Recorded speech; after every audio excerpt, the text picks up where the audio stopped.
Hello all, it's been long. கிட்டத்தட்ட 1 week ஆயிடுச்சு நான் லாஸ்ட்டாக வீடியோ போஸ்ட் பண்ணி.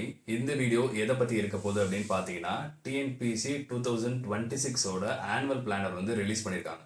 இந்த பிளானரை பார்த்தோன்னே நிறையா பேருக்கு எப்படி நம்ம வந்து சிலபஸை டீகோட் பண்ணி படிக்கிறதுன்னு தெரியாமல் இருக்கலாம். பிகினர்ஸாக இருந்தீங்கன்னா, இல்லை ஏற்கனவே படித்தவங்களுக்கு நம்ம படிக்கிற விஷயத்தில் ஏதாவது மிஸ்டேக்ஸ் பண்ணிட்டோமா, சிலபஸை வந்து இந்த ஆர்டரில் படிச்சிருந்தா ஓகேவா இருந்திருக்குமா அப்படின்னு நிறைய கேள்விகள் வந்து உங்களுக்குள்ளே எழுந்திருக்கலாம். அது போக இந்த பிளானர் வந்தவுடனே நிறைய அகாடமிஸ்லேருந்து கோர்சஸ் ஆஃபர் பண்ணியிருப்பாங்க. அது வந்துட்டு ஆஃப்லைன் கோர்ஸஸாக இருக்கட்டும், ஆன்லைன் கோர்சஸாக இருக்கட்டும், இந்த மாதிரி நிறைய விஷயங்கள் இருக்கும். இதில் ஜாயின் பண்ணுறதா, இல்லை ஆன்லைனில் ஜாயின் பண்ணுறதா, இல்லை கைடன்ஸ் மட்டும் வாங்கிட்டா ஓகேவா இருக்குமா அப்படின்ற மாதிரி சில பேருக்கு கேள்விகள் இருக்கும். இதை பற்றி தான் இந்த வீடியோவில் நான் இன் டீட்டெயிலாக பேச போகிறேன். நான் ஒரு ஆஸ்பிரண்ட், நீங்களும் ஒரு ஆஸ்பிரண்ட், சரிங்களா? என்னோட எக்ஸ்பீரியன்ஸில் எதெல்லாம் பண்ணலாம், எதெல்லாம் பண்ணக்கூடாது அப்படின்றத மட்டும் நான் சொல்கிறேன். இது வந்து ஒரு ஃப்ரெண்ட்லி டாக்காக தான் இருக்க போகுது, சரிங்களா? ஒரு ஃப்ரெண்ட் வந்து உங்கள்கிட்ட சில விஷயங்கள் ஷேர் பண்ணிக்கிட்டா எப்படி இருக்குமோ அந்த மாதிரி தான் இருக்க போகுது. I hope it will be very useful for you guys, those who are preparing for the upcoming exams, சரிங்களா? நம்ம பசங்க எல்லாருக்கும் வணக்கம். சரி, இப்போ இந்த ஆனுவல் பிளானர் வந்தோடனே மெஜாரிட்டி ஆஃப் த பர்சன்ஸ் வந்து எதை ஃபோக்கஸ் பண்ணியிருப்பாங்க அப்படின்னு பார்த்தீங்கன்னா, குரூப் 4 எக்ஸாம்ஸ் பற்றி ஃபோக்கஸ் பண்ணியிருப்பாங்க. But as you all know, இந்த சேனல் ஆரம்பிச்சதுலேருந்தே நான் அதை பற்றி பேசிக்க மாட்டேன். பிகாஸ் நான் அந்த எக்ஸாம் எழுதுனதும் கிடையாது, எழுதவும் மாட்டேன் அப்படின்னு நான் ஏற்கனவே சொல்லியிருந்தேன். அதே மாதிரி இந்த 2 எக்ஸாம் நான் இனிமேல் எழுதுவேனான்னு கேட்டால் எழுத மாட்டேன்னு தான் சொல்லியிருந்தேன். மேபி இன் ஃபியூச்சர் நான் யூபிஎஸ்சி மட்டும் தான் ப்ரிப்பேர் பண்ணுவேன், அதை தான் எழுதுவேன் அப்படின்றதையும் சொல்லியிருந்தேன். சரி, அப்போ நீ எதுக்கு இதை பற்றி பேசுகிற அப்படின்னு கேட்டிங்கன்னா, நான் குரூப் 2 வந்து ஏற்கனவே ப்ரிலிம்ஸ் கிளியர் பண்ணியிருக்கேன். உங்கள் எல்லாருக்கும் அது தெரிஞ்சிருக்கும். நான் மெயின்ஸ் அட்டன் பண்ணியிருக்கேன், சரிங்களா? ஸோ நான் எப்படி படித்தேன், எந்த ஆர்டரில் நீங்கள் படித்தா உங்களுக்கு யூஸ்ஃபுல்லாக இருக்கும்னா இது இருக்க போகுது. இது வந்து நானாக ஒன்றும் எடுத்துலாம் ஒன்றும் சொல்லலை. என்னோட ஃப்ரெண்ட் வந்துட்டு என்னோட க்ளோஸ் ஃப்ரெண்ட் ஒருத்தர் இருக்கான். அவன் வந்துட்டு ப்ரிலிம்ஸ் கிளியர் பண்ணி மெயின்ஸ் எழுதியிருக்கான். இதில் குரூப் 1லையும் சரி, குரூப் 2லையும் சரி. இப்போ ரீசெண்டாக அந்த குரூப் 4ல் வந்துட்டு அவன் வந்து கிளியர் பண்ணியிருக்கான். அதே மாதிரி இன்னொரு ஃப்ரெண்டு ஒரு பொண்ணு இருக்காங்க. அவங்களும் வந்து குரூப் 2 ப்ரிலிம்ஸ் கிளியர் பண்ணிவிட்டு மெயின்ஸ் கிளியர் பண்ணி இப்போது ஷீஸ் இன் ஜாப், சரிங்களா? அவங்க எல்லாத்தையும் கேட்டு ஒரு டிஸ்கஷன் மாதிரி வச்சதுக்கப்புறம் தான் நான் இந்த விஷயங்கள்லாம் சொல்கிறேன். ஏன்னா ஒரு ஆஸ்பிரண்ட்ட கேட்டுட்டு உங்கள்கிட்ட சொல்கிறது நல்லாயிருக்கும். அவங்க என்னெல்லாம் ஃபாலோ பண்ணாங்க அப்படின்றது உங்களுக்கும் தெரிய வரும். ஸோ நம்மளை மாதிரி ஒரு ஃபெல்லோ ஆஸ்பிரண்ட் தான் இதையும் வந்து பண்ணியிருக்காங்கன்னு தெரியும் போது நம்மளும் வந்து எஃபெக்டிவாக படிப்போம், சரிங்களா? இப்போது இது ரெண்டுத்தையும் எடுத்துக்கிட்டிங்கன்னு வச்சுக்கோங்களேன். இது வந்து செப்டம்பர் 6ஆம் தேதி எக்ஸாம் வருது, அதாவது குரூப் 1. அக்டோபர் 25ஆம் தேதி குரூப் 2 எக்ஸாம் வருது. கிட்டத்தட்ட வந்து இது ரெண்டுத்துக்கும் ஒரு 45 நாள் கேப் இருக்கும் அப்படின்ற மாதிரி வச்சுக்கோங்களேன். 45 நாள், ஆமாம் 45 நாள் இல்லை 50 நாள் கூட வச்சுக்கோங்க. எக்ஸாக்டாக சொல்ல முடியல, அப்ராக்சிமேட்டாக 50 நாள் கேப் இருக்குது. சரி, இது ரெண்டுத்துக்கும் எப்படி ப்ரிப்பேர் பண்ணுறது, இல்லை ஏதாவது ஒரு எக்ஸாமுக்கு மட்டும் ப்ரிப்பேர் பண்ணால் ஓகேவா அப்படின்னு கேட்டிங்கன்னா, முதல்ல இதில் வேகன்சிஸ் எப்படி வரும்னு பார்த்துருவோம். குரூப் 1 பார்த்தீங்கன்னா வேகன்சிஸ் எப்பயுமே கம்மியாக தான் வரும், அது உங்கள் எல்லாருக்குமே தெரியும். குரூப் 2ல் குரூப் 1 கம்பேர் பண்ணும்போது அதிகமாக வரதுக்கு சான்ஸ் இருக்குது. லாஸ்ட் இயர் வந்து 600 வேகன்சிஸ் அந்த மாதிரி வந்துருச்சு. ஸோ இது ரெண்டுத்துக்குமே ஒரே நேரத்தில் எப்படிடா ப்ரிப்பேர் பண்ணுறது, காம்படிஷன் ஹெவியாக இருக்குமே அப்படின்னு நினச்சிங்கன்னா கண்டிப்பாக ஹெவியாக தான் இருக்க போகுது. பட் இந்த ப்ரிப்பரேஷன் ப்ராசஸை நம்ம கரெக்டாக ஃபாலோ பண்ணிட்டு வந்தோம்னா நாம் போய் எக்ஸாம் எழுதும்போது எஃபெக்டிவாகவும் பெஸ்ட்டாகவும் கொடுக்க முடியும். இதை நான் சிலபஸ் வச்சே சொல்கிறேன். உங்கள் எல்லாருக்கும் தெரியும் சிலபஸில் என்னென்ன இருக்குது அப்படின்றது. பாலிட்டி இருக்கும், அதுக்கப்புறம் வந்து யூனிட் 8, யூனிட் 9 பழைய சிலபஸ்ன்னு சொல்லியிருப்பாங்க. இப்போ வந்து அது யூனிட் 5ன்னு சொல்லுவாங்க. அடுத்து வந்து யூனிட் 6 அப்படின்னு ஒன்று சொல்லுவாங்க. அதற்கடுத்து என்ன இருக்குன்னு பார்த்தீங்கன்னா ஹிஸ்டரி இருக்கும். ஹிஸ்ட்ரிக்கு அடுத்து என்ன இருக்கும்னா ஜியோகிரஃபி, அடுத்து வந்துட்டு சயின்ஸு, அதற்கடுத்து வந்துட்டு என்விரான்மெண்ட், எல்லாமே இந்த இதுக்குள்ளே வந்துடும், சரிங்களா? ஸோ இதற்கடுத்து முக்கியமாக ஒன்று மேக்ஸ். இதை மறந்தே போயிட்டே பாருங்க, மேக்ஸ், ஓகேவா? இந்த மாதிரி சப்ஜெக்ட்ஸ் தான் இருக்க போகுது. இதில் நான் எதுலேருந்து ஸ்டார்ட் பண்ணால் கரெக்டாக இருக்கும் அப்படின்னு கேட்டிங்கன்னா, நான் இந்த சைடு எழுதியிருக்கேன் பார்த்தீங்களா? இந்த விஷயங்களில் நீங்கள் எதில் இருந்தனாலும் ஸ்டார்ட் பண்ணுங்கள்.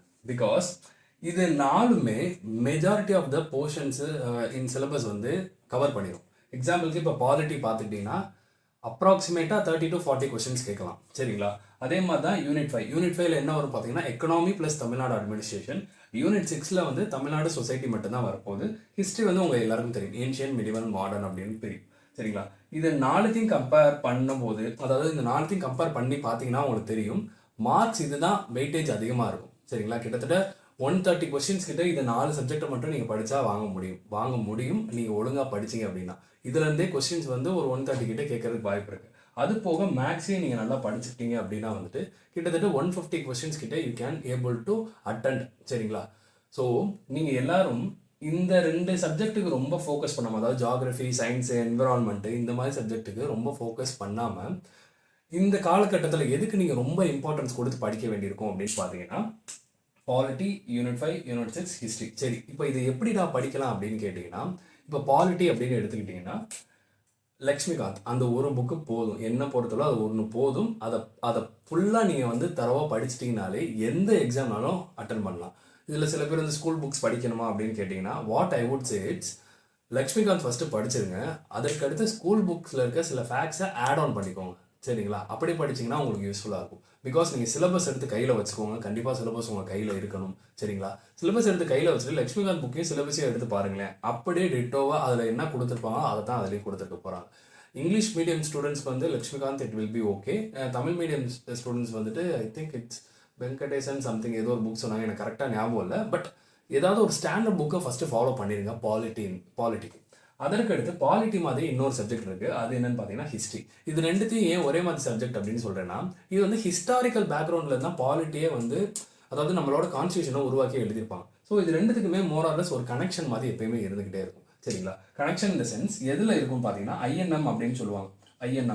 ஐஎன்எம் தான் நான் ஹிஸ்ட்ரிக்குள்ளே கொண்டு வந்தேன். பிகாஸ் ஹிஸ்ட்ரி வந்து ஏன்ஷியன், மிடிவல், மாடர்ன் இப்படின்னு 3 வகையாக பிரியும்.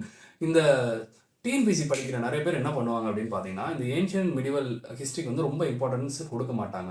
தே give more importance to INM, Indian national movement. Indian national மூமெண்ட்னா மாடர்ன் ஹிஸ்ட்ரி அப்படின்னு சொல்லுவாங்க.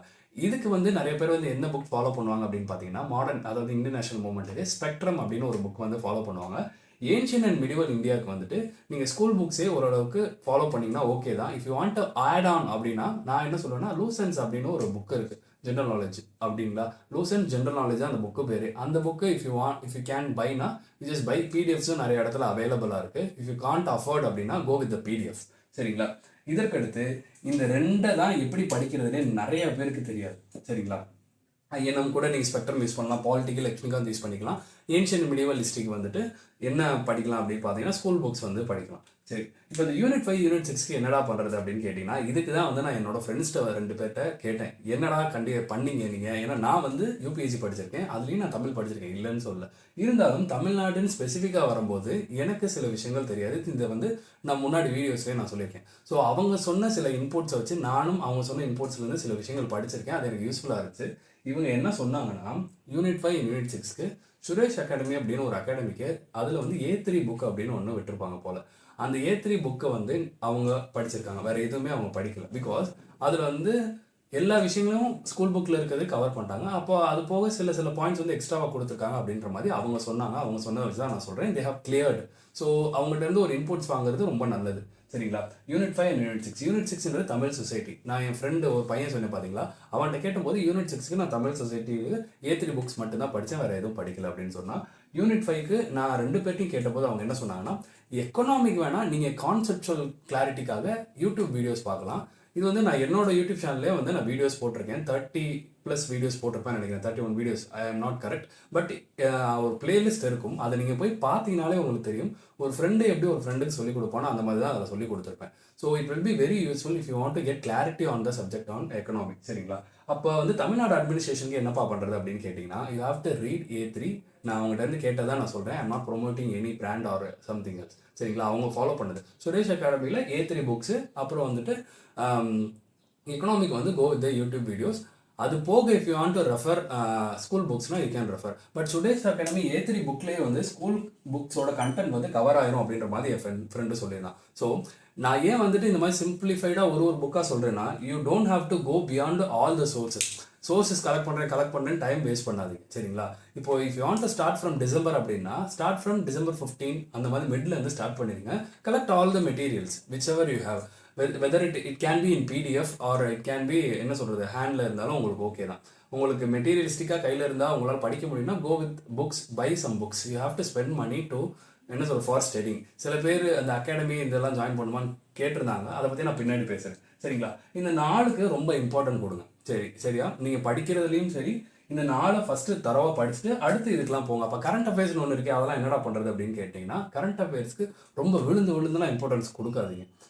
அதாவது அதுக்குன்னு ஒரு குறிப்பிட்ட டைம் ஒதுக்கி மட்டும் படிச்சுக்கோங்க. அது வந்து அது படித்தா தான் பாஸ் ஆக முடியும் அப்படிலாம் கிடையாது. கரண்ட் அஃபேர்ஸ் இந்த 4 சப்ஜெக்டில் எதுக்கு ரொம்ப தேவைப்படும் அப்படின்னு கேட்டிங்கன்னா, பாலிட்டிக்கு மிஞ்சி போனால் கொஞ்சம் தான் தேவைப்படும், ஹிஸ்ட்ரிக்கு மிஞ்சி போனால் கொஞ்சம் தான் தேவைப்படும். ஏன் நான் சொல்கிறேன்னா, பாலிட்டி அதாவது நம்மளோட கான்ஸ்டியூஷன் வந்து சேஞ்ச் ஆக போகுது, அமெண்ட்மெண்ட் கொண்டு வந்தால் தான் சேஞ்ச் ஆக போகுது, அதர்வைஸ் இட் போன்ட். அதே மாதிரி ஹிஸ்ட்ரின்றது நம்ம பழைய விஷயங்களை தான் படிக்க போகிறோம், ஸோ அதுவும் சேஞ்ச் ஆகாது. அதாவது தமிழ்நாடு ஹிஸ்ட்ரியும் அப்படி தான், பழைய விஷயங்கள் தான் படிக்க போகிறோம், அது சேஞ்ச் ஆகாது. மேபி அங்கங்கே இந்த தொல்லியல் ஆய்வுகள்லாம் பண்ணும்போது சில டேட்டாஸ் வந்து கரண்ட் அஃபேர்ஸில் வரும், அதை மட்டும் நீங்கள் பார்த்துக்கிட்டா போதும்.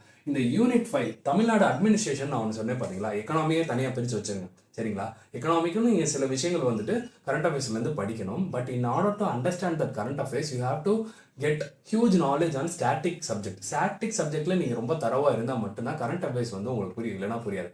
தமிழ்நாடு அட்மினிஸ்ட்ரேஷன் அப்படின்னு எடுத்துக்கிட்டிங்கன்னா கண்டிப்பாக நிறைய விஷயங்கள் கரண்ட் அஃபேர்ஸ்லேருந்து படிக்கிற மாதிரி இருக்கும். அதுக்கு இந்த ஸ்கீம்ஸ் இருக்கும், அப்புறம் ஹெல்த் சம்மந்தமான சில விஷயங்கள் இருக்கும், கவர்னன்ஸ் சம்மந்தமான சில விஷயங்கள் இருக்கும். இதெல்லாம் நீங்கள் கரண்ட் அஃபேர்ஸ்லேருந்து படிக்கிற மாதிரி இருக்கும். அப்போ இதுக்கு வந்து நான் ஃபுல்லாக ஏதாவது ஒரு மெட்டீரியல் போயிடலாமா அப்படின்னு கேட்டிங்கன்னா, what I would say is, ஒரு நாளைக்கு ஒரு 20 to 25 மினிட்ஸ்னாவது ரீட் சம் நியூஸ் பேப்பர். ஏன் நான் நியூஸ் பேப்பர் ரீட் பண்ணுங்க அப்படின்னு சொல்கிறேன்னா, டெய்லி நீங்கள் நியூஸ் பேப்பர் ரீட் பண்ணும்போது ஒரே இஷ்யூவை ஒரு 10 நாள் பேசியிருப்பாங்க. அந்த இஷ்யூவை நீங்கள் டெய்லி படித்து இதில் இந்த மாதிரி ஸ்கீம்ஸ்லாம் கொடுத்துருக்காங்கப்பா, இந்த ஸ்கீம் வந்து இந்த இஷ்யூவை போக்குறதுக்காக கொண்டு வந்திருக்காங்கப்பா அப்படின்னு நீங்கள் படிச்சுக்கிட்டிங்கன்னா உங்கள் சப்கான்ஷியஸ் மைண்டில் உங்களே அறியாமல் வந்து அது ஸ்டோர் ஆயிரும். நீங்கள் வந்து அதை திருப்பி போய் உட்காந்து மனப்பாடம் பண்ணணும்னு அவசியம் கிடையாது சரிங்களா. கரண்ட் அஃபேர்ஸ் மெட்டீரியல் படிக்கலாம்னா படிக்கலாம். அது எப்படி படிக்கலாம் அப்படின்னு பார்த்தீங்கன்னா, இப்போது எக்ஸாம்பிள் டிசம்பர் அப்படின்னு எடுத்துக்கிட்டிங்கன்னா, ஏதாவது ஒரு அகாடமியில் கண்டிப்பாக ஜான்வரியில் டிசம்பரோட கரண்ட் அஃபேர்ஸ் ஃபுல்லாக ஒரு கம்பைலேஷனாக விடுவாங்க. அதுக்கு வந்து ஒரு நாளோ இல்லை 2 நாளோ ஒதுக்கிட்டு அதை ஃபுல்லாக உட்காந்து அன்னைக்கு படித்து முடிச்சுங்க சாட்டர்டேஸ் அண்ட் சண்டேஸில். ரொம்ப பெரிய இம்பார்ட்டன்ஸ் கொடுக்க தேவையில்லை அப்படின்னு சொல்கிறேன். அதற்கடுத்து இந்த ஜாகிரஃபி இருக்குது, ஜாகிரஃபிக்குள்ளே என்விரான்மெண்ட் எல்லாம் வந்துடும். என்விரான்மெண்ட்டும் சரி, அப்புறம் வந்துட்டு இந்த சயின்ஸ் அண்ட் டெக்னாலஜின்னு சில விஷயங்கள்லாம் சொல்லுவாங்க, அதெல்லாம் கரண்ட் அஃபேர்ஸில் தான் கேட்பாங்க. அதுக்கு தான் நான் வந்து நியூஸ் பேப்பர் ரீட் பண்ண சொல்கிறேன் சரிங்களா. நீங்கள் போய் பிஐபி நிறைய நீங்கள் என்ன சொல்கிறது, ஒரு வெப்சைட்ஸ் போய் பார்க்கலாம், அது வந்து டைம் கன்சப்ஷன் ஆகும். இப்போ புதுசாக படிக்கிறவங்களுக்கு இதெல்லாம் பெருசாக இருக்கும். ஏற்கனவே படித்தவங்க வந்து ஈஸியாக படிச்சிருவாங்க. இது இப்போ நான் சொன்னதுக்குலாம் பிகினர்ஸ்க்கு சொல்லிட்டு இருக்கேன். ஏற்கனவே படித்தவங்க பிஐபி இதெல்லாம் போய் படிக்கணுமா அப்படின்னு கேட்டால், ஏற்கனவே உங்களுக்கு ப்ராக்டிஸ் இருக்கும், அதனால நீங்கள் ஈஸியாக படிச்சிருவீங்க. இந்த குறுகிய காலகட்டத்தில் நீங்கள் எல்லாத்தையும் உட்காந்து டம்ப் பண்ணக்கூடாது. So what I would say is, static சப்ஜெக்டில் ரொம்ப ஃபஸ்ட்டு ஸ்ட்ராங்காக இருங்க, அதுக்கப்புறம் கரண்ட் அஃபேர்ஸ் படிக்கலாம். கரண்ட் அஃபேர்ஸ் படிக்க வேணாம்னு சொல்ல, இன்ன டே நியூஸ் பேப்பருக்குன்னு ஒரு 30 மினிட்ஸ் இல்லை 20 மினிட்ஸ் ஒதுக்கிக்கோங்க. அதே மாதிரி ஒரு மந்தோட மேகசின் வருதுன்னா அதை வந்து அடுத்த மந்தில் ஏதாவது 1.5 நாளோ 2 நாளோ ஒதுக்கி அதை ஃபுல்லாக படிச்சுக்கோங்க. இவ்வளோ தான் நீங்கள் கரண்ட் அஃபேர்ஸ் கொடுக்கும். டெய்லி உட்காந்து மாங்குன்னு படிச்சுட்டே இருந்தீங்கன்னா எவ்வளோ தான் நீங்கள் ஞாபகம் வச்சுக்க முடியும். கரண்ட் அஃபேர் இருந்துட்டு ஃபேக்சுவல் டேட்டா இப்போ நீங்கள் இந்த தடவை படிக்கிறீங்க அப்படின்னா ஒரு 2 வருஷம் கழிச்சு அது மாறிடும். பட் இந்த ஸ்டாட்டிக் சப்ஜெக்ட் அப்படின்ற அந்த கோர் வந்து மாறவே மாறாது. அதே மாதிரி இதுக்கு தேவையான நீங்கள் வந்துட்டு என்ன சொல்கிறது, டைம் ஒதுக்கியே ஆகணும். அதற்கடுத்து இந்த சயின்ஸு ஜியாகிரஃபி நான் முன்னாடி சொன்ன மாதிரி இதெல்லாம் படித்ததுக்கப்புறம் you go ahead with it. நிறைய பேருக்கு மேத்ஸ் வராது. அப்போ நான் என்ன பண்ணலாம் அப்படின்னு கேட்டிங்கன்னா, இப்போ ஃபுல் டே நீங்கள் படிக்க போகிறீங்க அப்படின்னா ஒரு நாளில் மேத்ஸுக்குன்னு ஒரு 1.5 மணி நேரமோ 2 மணி நேரமோ ஒதுக்கிறீங்க. இப்போ ஒர்க்கிங் பண்ணிகிட்டே வந்து நான் படிக்கிறேன் அப்படின்னா சாட்டர்டே சண்டேஸில் வந்து மேத்ஸுக்கு ஒதுக்கிக்கோங்க சரிங்களா. ஏன்னா நீங்கள் வீக் டேஸில் வந்துட்டு உட்காந்து போட்டு பார்க்குறதுக்கு ஒரு நேரம் இருக்காது. ஸோ இந்த மாதிரி ஸ்டாட்டிக் சப்ஜெக்ட்ஸ் படிச்சிங்கன்னா ஈஸியாக இருக்கும். நான் வந்து இப்போ ரீசெண்டாக பாலிட்டிக்கு அப்படின்னு வந்து ஒரு பிளான் ஆஃப் ஆக்ஷன் மாதிரி எடுத்து கோஹார்ட் ஒன்று வந்து பண்ணலாம் அப்படின்னு இருக்கேன். இந்த வீக்லேருந்து ஸ்டார்ட் ஆகுது. If you want to join அப்படின்னா ஜஸ்ட் கீழே ஒரு லிங்க் கொடுக்குறேன், அந்த லிங்க்ல உங்களோட பயோடேட்டா வந்து ஃபில் பண்ணுங்கள். We will reach out to you சரிங்களா. It will be definitely very useful. Because Laxmikanth புக்கை எப்படி நீங்கள் வந்து ஒரு 30 to 35 டேஸ் இல்லை மேக்ஸிமம் 40 டேஸில் how you should read to என்ன சொல்கிறது, get all the insights from it அப்படின்றது தான் இந்த ஒரு கோஹார்ட்டாக இருக்க போகுது சரிங்களா. ஒரு நாளில் எப்படி நீங்கள் படிக்கலாம், என்ன மாதிரியான டாபிக்ஸை நீங்கள் எப்படி கவர் பண்ணணும் அப்படின்றத நான் இன் டீட்டெயிலாக சொல்லுவேன். It will be very useful for you guys. If you want to join அந்த மாதிரி ஜாயின் பண்ணிக்கோங்க. சரி, இப்போ இந்த ஆனுவல் பிளானோட வந்து நிறைய இன்ஸ்டியூட்ஸ் வந்துட்டு அகாடமி இந்த மாதிரி ஆஃப்லைன் கோர்சஸ் ஆன்லைன் கோர்சஸ்லாம் வந்துட்டு சொல்லியிருப்பாங்க. நிறைய பேருக்கு இதில் ஜாயின் பண்ணுறதுக்கு காசு இருக்காது. சில பேர் வந்து காசு வச்சுருப்பீங்க, எந்த அகாடமியில் ஜாயின் பண்ணணுன்னு தெரியாமல் இருப்பீங்க. இதுக்கு நான் என்ன சொல்வேன்னா, ஏற்கனவே உங்கள் பியர் குரூப்லேயோ இல்லை உங்கள் ஃப்ரெண்ட்ஸோ ஒரு அகாடமியில் படிச்சிருந்தாங்க அப்படின்னா அவங்ககிட்ட அந்த அகாடமி எப்படி இருந்தது, கிளாஸஸ்லாம் எஃபெக்டிவாக இருந்துச்சான்னு கேட்டுக்கோங்க. கேட்டதுக்கப்புறம் ஜாயின் பண்ணுங்க சரிங்களா. What I would say is, நீங்கள் ஆஃப்லைன் போகிறத விட ஆன்லைன் போயிட்டீங்கன்னு வச்சுக்கோங்களேன், அது வந்து உங்களுக்கு மணி வைஸும் கம்மி பண்ணி தரும். அண்ட் இட் வில் பி என்ன சொல்கிறோம், உங்களை ஒரு கம்ஃபர்ட் ஜோனில் உட்காந்து நீங்கள் படிக்கலாம். இல்லை நான் அகாடமி போனால் தான் படிப்பேன்னா இட்ஸ் யுவர் விஷ். நான் இந்த ஃபினான்ஷியலாக நான் ரொம்ப ஸ்டேபிள் கிடையாது அப்படின்னு நீங்கள் நினச்சிங்கன்னா கோ அட் வித் ஆன்லைன் சரிங்களா. ஆஃப்லைன் வந்து கொஞ்சம் காஸ்ட்லியாக தான் இருக்கும் ஆன்லைனை கம்பேர் பண்ணும்போது, இதை நான் சொல்லிடுறேன். பட் எந்த ஒரு அகாடமியும் ஜாயின் பண்ணுறதுக்கு முன்னாடி what you have to do is, அங்கே படிக்கிறவங்ககிட்ட நீங்கள் கேட்டு பாருங்கள் அது எப்படி இருக்குது அப்படின்றது. பிகாஸ் நிறையா ஆட்ஸ் வரும், நிறையா என்ன சொல்கிறது கால்ஸ் வரும் அகாடமிஸ்லேருந்து. எல்லோரும் வந்துட்டு அவங்க உங்களை ஜாயின் பண்ண வைக்கணும்னு தான் நினைப்பாங்க. அது தப்பு கிடையாது, அது அவங்களோட business, they are doing it. But உங்களுக்கு அது செட் ஆகுமா அப்படின்றதான் நீங்கள் பார்க்கணும். What you have to gain from them அப்படின்றது ரொம்ப ரொம்ப முக்கியம். காசு கொடுத்துட்டு if you are not getting that much of input from தம்னா இட் ஒன்ட் பி கரெக்ட். சரிங்களா? அதனால தான் நான் சொல்கிறேன். இல்லை சில பேருக்கு கைடன்ஸ் பண்ணால் மட்டும் ஓகே, நான் ஏற்கனவே ஒரு வருஷம் படிச்சிருக்கேன், ஆனால் எனக்கு எப்படி படிக்கிறேன்னு தெரியல, எல்லா சப்ஜெக்ட்லேயும் எனக்கு ஓரளவுக்கு நாலேஜ் இருக்குது அப்படின்னா கோ ஹெட் வித் கைடன்ஸ். இது வந்து என்கிட்ட தான் நீங்கள் எடுத்துக்கணும்னா அப்படிலாம் நான் சொல்ல மாட்டேன். நீங்கள் வேறு யாராவது உங்கள் பியர் குரூப்பில் உங்கள் ஃப்ரெண்ட்ஸோ ஏற்கனவே ஒருத்தவங்க படிச்சிருப்பாங்க, எக்ஸ்பீரியன்ஸ் இருக்கும், கிளியர் பண்ணியிருப்பாங்க ப்ரிலிம்ஸு, இந்த மாதிரி பர்சன்ஸ்ட்டு நீங்கள் கேட்டிங்கன்னா ஒரு இன்சைட்ஸ் கொடுப்பாங்க கண்டிப்பாக. பிகாஸ் அந்த எக்ஸ்பீரியன்ஸ் வந்து அவங்களுக்கு ஒரு ஒரு ஒரு விஷயத்தை கற்றுக் கொடுத்துருக்கும். அந்த ஒரு டிசிப்ளினை வந்து நீங்கள் அவங்கள்ட்ட இருந்து கற்றுக்கலாம். சரிங்களா? அகாடமி ஆஃப்லைன் கிளாஸஸ் வந்து ஹையாக இருக்கும் ப்ரைஸு, ஆன்லைன் வந்து அதோட கம்மியாக இருக்கும். கைடன்ஸ்ன்றது சீப் அண்ட் பெஸ்ட்டாகவே உங்களுக்கு கிடைக்கும். அது வந்து உங்கள் ஃபெல்லோ ஆஸ்பிரண்ட்ஸ் வந்து கிடைக்கும் போது இவெல்லாம் என்ன சொல்கிறது, ஒரு ஃப்ரெண்டுகிட்ட பேசுகிற மாதிரி நீங்கள் எல்லாத்தையுமே பேசி யூ கேன் கெட் கிளாரிஃபைட். சரிங்களா? ஸோ இப்படி தான் இருக்க போது. If you want get some test series அப்படின்னா காசு அஃபோர்ட் பண்ண முடியாதவங்களுக்கு நிறையா இன்ஸ்டியூட்ஸோட மெட்டீரியல்ஸ் வந்து ஃப்ரீயாகவே கிடைக்குது. அதை பார்த்தே நீங்கள் டெஸ்ட் சீரிஸ்லாம் போட்டு பார்த்துக்கலாம். இல்லை என்னால் பே பண்ண முடியும் அப்படின்னா இப்போ நிறைய டெஸ்ட் சீரிஸ் வந்து அஃபோர்டபுளாகவே கிடைக்குது சில பேருக்கு. ஸோ அதை கூட நீங்கள் சூஸ் பண்ணிக்கலாம். சரிங்களா? பட் இந்த 4 சப்ஜெக்டில் ரொம்ப இம்பார்ட்டண்ட்டாக நீங்கள் படிக்க வேண்டிய விஷயங்களை படிச்சிருங்க. இதுதான் பேசிக். சரிங்களா? நீங்கள் எந்த எக்ஸாம் எழுதினாலும் இந்த 4 சப்ஜெக்ட் வந்து பேசிக். டிஎன்பிஎஸ்சியில் நான் வந்து எஸ்எஸ்சிக்கோ ஆர்ஆர்பிக்கோ அந்த மாதிரி எக்ஸாம்ஸ்க்குள்ள டிஎன்பிஎஸ்சியில் நீங்கள் எந்த எக்ஸாம் எழுதினாலும் இந்த 4 சப்ஜெக்ட் பேசிக். இதுக்கு தான் ஹை வெயிட்டேஜ் இருக்க போது. அதற்கடுத்து ஜியாகிரஃபி அண்ட் சயின்ஸ் இதெல்லாம் படிங்க. மேக்ஸ் வந்து டெய்லி நீங்கள் ஒரு நாளைக்கு கண்டிப்பாக ஒரு 1.5 hours to 2 hours வந்து போட்டு பார்த்துங்க, உங்களுக்கு மேக்ஸ் வரலை அப்படின்னா. சரிங்களா? ஸோ இந்த வீடியோவில் நான் இதுதான் கன்வே பண்ணணும்னு நினச்சிருந்தேன். உங்களுக்கு ஏதாவது டவுட்ஸ் இருக்குது அப்படின்னா வந்து கீழே என்னோட மெயில் ஐடி கொடுக்குறேன். You can mail me, I will definitely reply. நிறைய பேர் வந்து புக்ஸ் லாஸ்ட் ஒரு ஃப்ரீ கிவ்வேன்னு ஒரு புக்ஸ்க்கு வீடியோ போட்டிருந்தேன். அதுக்கு வந்து மெயில் பண்ணியிருந்தீங்க, நிறைய பேர் பண்ணியிருந்தீங்க. நான் சில பேருக்கு கொடுத்துட்டேன். சரிங்களா? நிறைய பேரோட மெயிலை வாசிச்சுட்டு என்னால் ரிப்ளை பண்ண முடியாமல் இருக்குது. Sorry for that. ரிப்ளை பண்ணல அப்படின்னு நினைக்காதீங்க. புக்ஸை நான் கொடுத்துருப்பேன் நீங்கள் கேட்ட புக்கு, அதனால தான் என்னால் வந்து ரிப்ளை பண்ண முடியாமல் போயிடுச்சு. சரிங்களா? So I hope you will understand guys. So இவ்வளோ தான் நான் வந்து இந்த வீடியோவில் கன்வே பண்ணணும் அப்படின்னு நினச்சேன். சாரி வெளியே வந்து என் தம்பி பைக்கை போட்டு முறுக்கிட்டு இருக்கான். ஸோ வேறு ஏதாவது டவுட்ஸ் இருந்துச்சு அப்படின்னா மெயில் பண்ணுங்கள். உங்கள் யாருக்காவது பாலிட்டி கோஹார்ட்டில் நீங்கள் ஜாயின் பண்ணிக்கணும், பாலிட்டி வந்து கம்ப்ளீட்டாக அண்டர்ஸ்டாண்ட் பண்ணி படிக்கணும் அப்படின்னு நினச்சிங்கன்னா கீழே வந்து அதுக்கான லிங்க்கும் கொடுக்குறேன். Fill out your details, we will reach out to you. So thank you.